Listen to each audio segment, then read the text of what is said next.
తెలంగాణలో తెలుగుదేశం పార్టీని బలోపేతం చేస్తామని ఆ పార్టీ అధినేత ఆంధ్రప్రదేశ్ ముఖ్యమంత్రి చంద్రబాబు నాయుడు ప్రకటించిన నేపథ్యంలో కీలక పరిణామం చోటు చేసుకుంది. మాజీ మంత్రి బాబు మోహన్ ఆదివారం ఎన్టీఆర్ భవన్ కు వచ్చి టీడీపీ అధినేత చంద్రబాబు నాయుడును కలిశారు. దీంతో ఆయన టీడీపీలో చేరతారనే ప్రచారం జరుగుతుంది. తెలంగాణ అసెంబ్లీ ఎన్నికలకు ముందు వరకు భారతీయ జనతా పార్టీలో కొనసాగిన బాబు మోహన్ ఆ తర్వాత ఆ పార్టీకి రాజీనామా చేసి ప్రజాశాంతి పార్టీలో చేరారు.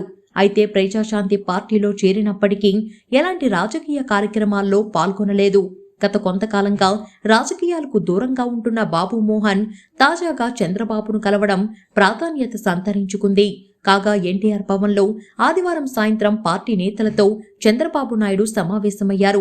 తెలంగాణలో పార్టీ బలోపేతం, స్థానిక సంస్థల ఎన్నికల్లో అనుసరించాల్సిన వ్యూహంపై చర్చించారు. పార్టీ సభ్యత్వ నమోదుపై దృష్టి సారించాలని నాయకులను ఆదేశించారు. పనితీరు బాగున్న వారికే పార్టీలో ప్రాధాన్యం ఇవ్వాలని నిర్ణయించారు. ఇప్పటివరకు ఉన్న అన్ని కమిటీలను చంద్రబాబు రద్దు చేయడం గమనార్హం.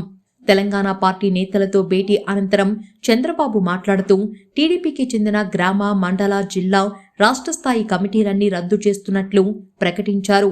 త్వరలో టీడీపీ అధ్యక్షుడి ఎంపికతో పాటు నూతన కమిటీలు ఏర్పాటు చేస్తామని తెలిపారు. ఆన్లైన్లో పార్టీ సభ్యత్వ నమోదు కార్యక్రమం చేపట్టాలని నేతలకు దిశానిర్దేశం చేశారు. సభ్యత్వ నమోదుపై సీరియస్గా ఫోకస్ పెట్టాలని ఆదేశించారు.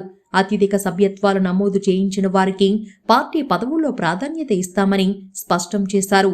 యువ రక్తానికి ఎక్కువ ప్రాధాన్యత ఇస్తామని తెలిపారు. ఇటీవల జరిగిన ఏపీ అసెంబ్లీ ఎన్నికల్లో చారిత్రక విజయం సాధించామని, అది మీ అందరి అభిమానంతోనే సాధ్యమైందని చంద్రబాబు తెలిపారు. తెలంగాణలో కూడా టీడీపీకి ఎంతో మంది అభిమానులు, కార్యకర్తలు ఉన్నారని ఆయన చెప్పారు.